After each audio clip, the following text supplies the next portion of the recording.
Hello, আসসালামু আলাইকুম। অনেকেই কনফিউশনে থাকে ডিপিএস করব না বিমা করব, ডিপিএস করব না বিমা করব।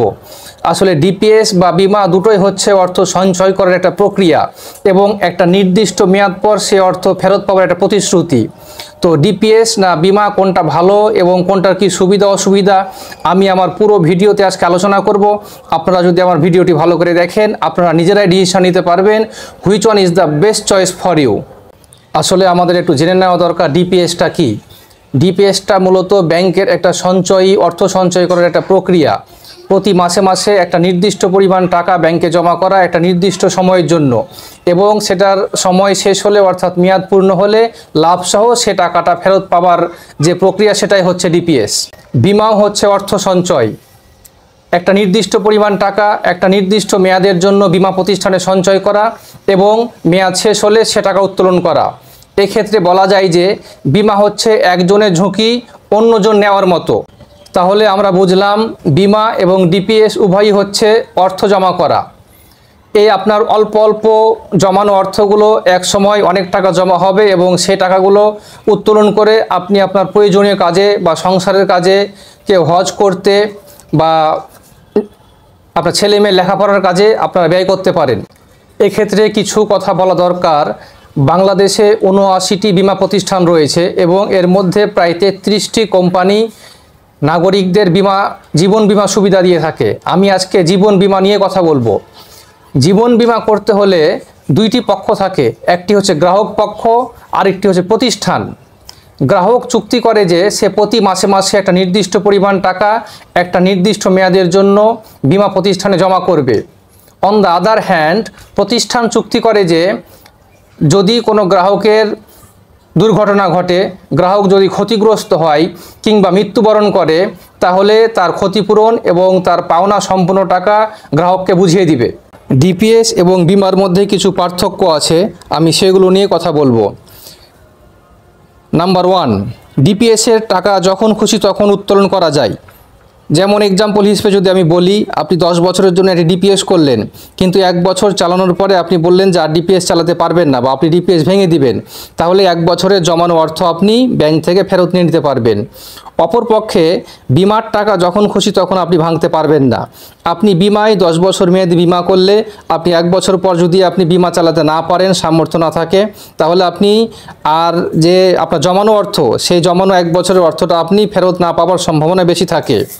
নাম্বার 2, ডিপিএসের টাকা জমা দিতে যেতে হয় ব্যাংকে, কিন্তু বিমার টাকা আপনি ব্যাংকেও জমা দিতে পারেন বা মাঠ পর্যায়ের অনেক প্রতিনিধি আছে তাদের মাধ্যমে আপনি জমা দিতে পারেন। নাম্বার 3, ব্যাংকে প্রতারিত হওয়ার সম্ভাবনা নাই, কিন্তু বিমায় প্রতারিত হওয়ার সম্ভাবনা আছে। মাঠ পর্যায়ে যেসব এজেন্ট থাকে বা প্রতিনিধি থাকে, গ্রাহকের টাকা তারা সংগ্রহ করে, কিন্তু দেখা যায় অনেক অসাধু মাঠ পর্যায়ের যারা প্রতিনিধি তারা গ্রাহকের অ্যাকাউন্টে টাকাটা জমা করে না। নাম্বার 4, দুর্ঘটনায় ক্ষতিগ্রস্ত হলে ব্যাংক থেকে অতিরিক্ত মুনাফা দেয় না। যেমন আপনি 5,000 টাকা মেয়াদি 5,000 টাকা যদি কোনো ডিপিএস করেন 10 বছর মেয়াদি, আপনি 5 বছরে যদি ডিপিএসটা ভাঙেন, 5 বছরে যত টাকার ডিপিএস আপনি তত টাকাই পাবেন। কিন্তু বিমায় যদি আপনি 10 বছর মেয়াদি ডিপিএস করেন, বিমা করেন এবং সেটা যদি 5 বছর পর আপনি ক্ষতিগ্রস্ত হন, যেমন স্ট্রোক, টিউমার, ক্যান্সার বা বিভিন্ন রোগে আক্রান্ত হন কিংবা মৃত্যুবরণ করেন, তাহলে আপনাকে বিমা কোম্পানি সেই 10 বছরের অর্থটাই ফেরত দিবে। ডিপিএসের মেয়াদ নাম্বার 6, ডিপিএসের মেয়াদ 3 থেকে 12 বছর পর্যন্ত হয়ে থাকে, যেমন 3 বছর, 5 বছর, 7 বছর, 10 বছর, 12 বছর। কিন্তু বিমার মেয়াদ ন্যূনতম 5 বছর হয়ে থাকে এবং সর্বোচ্চ 25 বছর হয়ে থাকে। নাম্বার 7, ডিপিএস করতে ব্যাংকে স্ট্যাম্প করতে হয় না, কিন্তু বিমা করতে বিমা প্রতিষ্ঠানে স্ট্যাম্প করতে হয়। নাম্বার 8, বয়সের লিমিটেশন নাই কোনো ডিপিএসে, যে কোনো বয়সের লোকজন ডিপিএস করতে পারে, কিন্তু বিমায় একটা লিমিটেশন আছে, সর্বোচ্চ 55 বছর পর্যন্ত আপনার বিমা করা যায়। ডিপিএস এবং বিমার একটা এক্সাম্পল দিলে আপনারা আরও সহজে বিষয়টা বুঝতে পারবেন। বর্তমান যে রেট অনুযায়ী যদি আপনি ব্যাংকে একটা ডিপিএস করেন প্রতি মাসে 3,000 টাকা করে, 10 বছর মেয়াদি একটা ডিপিএস করতে চান, তাহলে 10 বছরে আপনার জমা হবে 3,60,000 টাকা। আপনি 10 বছর পর টোটাল টাকা পাবেন প্রায় 6 লক্ষ টাকা মতো ডিপিএস থেকে।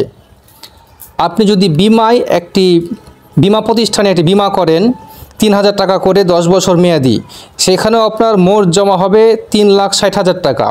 কিন্তু বিমা থেকে আপনি পাবেন লাভসহ প্রায় 7 লক্ষ টাকা মতো, অর্থাৎ ডিপিএসের চাইতে প্রায় 1 লক্ষ টাকা মতো বেশি পাওয়া যায়।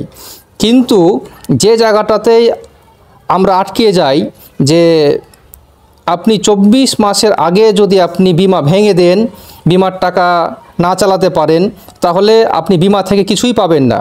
কিন্তু যদি ডিপিএসে আপনি 2 বছরের আগে, 1 বছর, 1 বছরের আগে 6 মাস, 1 বছরের মধ্যে আপনি ভেঙে দেন, তাহলে আপনার জমানো অর্থ পুরোটাই আপনি ফেরত পাবেন। এখানেই হচ্ছে ডিপিএসের সাথে বিমার একটা বড় পার্থক্য। আজকের ভিডিওতে আমি চেষ্টা করলাম যতটুকু সম্ভব তথ্য উপাত্ত সংগ্রহ করে আপনাদের তথ্য দেওয়ার।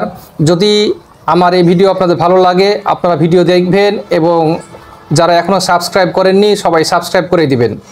আসসালামু আলাইকুম।